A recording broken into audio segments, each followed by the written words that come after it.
Welcome, this is Gravity is a Sure Thing. Thanks for tuning in. Jesus is in the whole Bible. The Old Testament paints a picture of him and the New Testament reveals him. In the beginning, he is the Word. In Exodus, he is the High Priest, the sacrifices in Leviticus, and the law in Deuteronomy. So today, we're going to look at Joshua and see how the scriptures point to Christ. After the death of Moses, God calls upon Joshua to lead his people across the Jordan River and into the Promised Land. Under Joshua's leadership, they crossed the Jordan River and onto dry land. Like a wise general, Joshua utilizes a divide and conquer strategy. He starts in central of Canaan, then southern Canaan, and finally northern Canaan. Joshua takes all the land according to what the Lord had said to Moses, but left pockets of land. These pockets will, however, become a snare to the Israelites and will soon lead them into idolatry. Joshua was a type of Christ. His name is Yeshua, which is the Hebrew equivalent to the name of Jesus. His role in triumphantly leading the people to possession is like the one who will bring many sons into glory, which is Jesus Christ. You shall call his name Jesus, for he shall save his people from their sin. Joshua's salvation was temporal, but Jesus' salvation is eternal. Joshua's salvation was for just a few, but Jesus' salvation is for a great multitude, which no man can number. Moses represented the law, hence was not able to lead God's people into the Promised Land. Moses died at Mount Nebo as the law cannot lead you into the fullness of God's blessings in your life. Moses could only lead the children of Israel into the border, but could not take them in. What Moses couldn't do, Joshua did. For what the law could not do, in that it was weak through the flesh.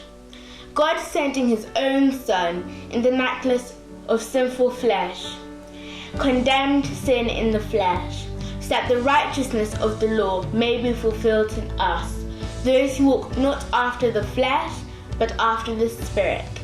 Romans chapter 8, verse 3 to 4. Not only do we see Jesus as a type of Joshua in this book, we actually see Jesus' representation in this marvelous book. When the Israelites were bordering Jericho, a walled city which God told them to destroy and take captive, Joshua went and surveyed the Jericho's wall, and when he was there, he encountered a being with a drawn sword out.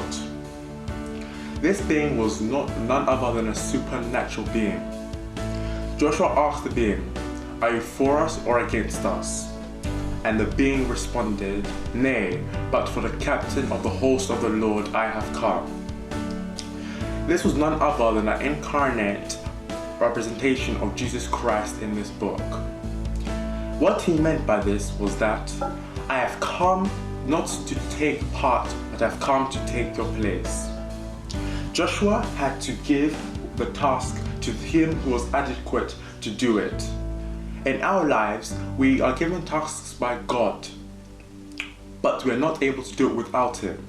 But we have the one who is able to do exceedingly abundantly above all that we may ask or think. Now the conquest of Canaan is typical to those Christians who have indeed entered the life and victory that God has for us. As we are conquering over all the giants that have been entrenched in our lives for so long, as we enter into that glorious victory in and through Jesus Christ that the Lord has for us.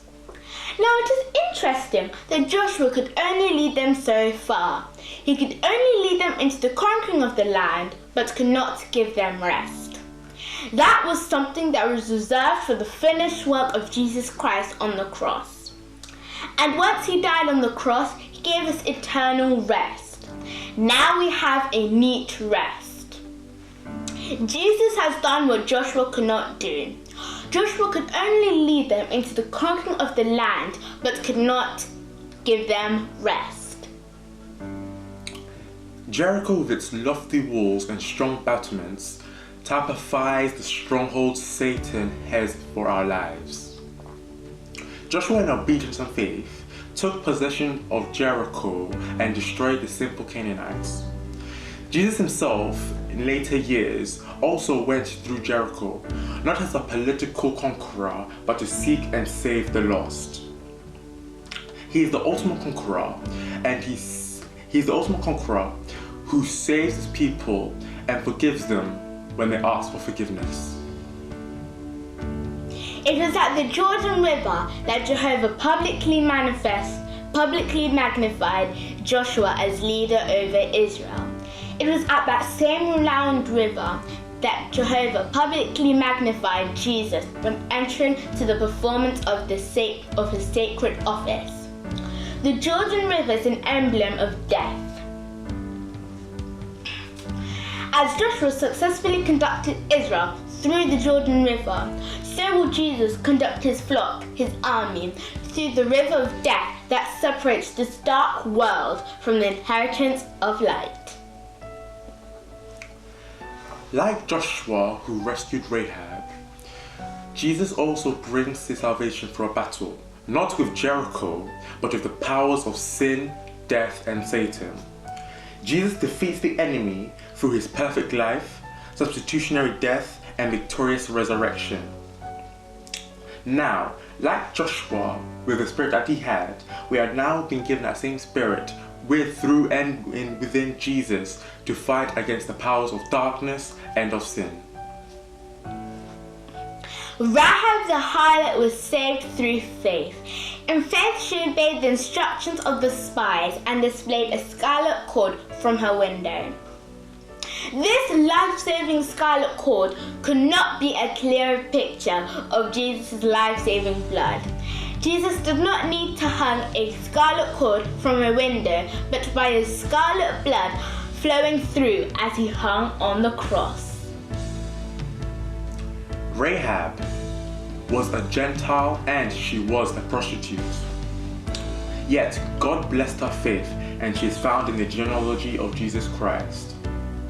Like Rahab, we were once outsiders full of sin, but God let us in and we are now part of his family, no longer subject to the penalty of sin, but now heirs with Christ.